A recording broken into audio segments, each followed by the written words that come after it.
kailangan nating magmadali at lumipat patungong Israel para pigilan ang digmaan. Oo, handa na akong siksipin ang kanilang dugo. Pupunta na tayo sa Israel. Oo, ang saya-saya. Nandito na tayo! Oo, ang ganda dito.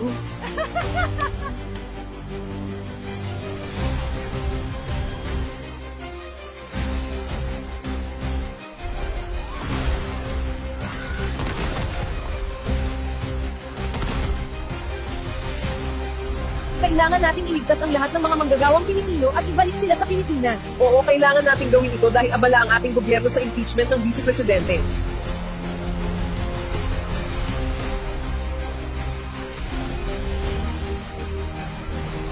Sa wakas, makakauwi na tayo.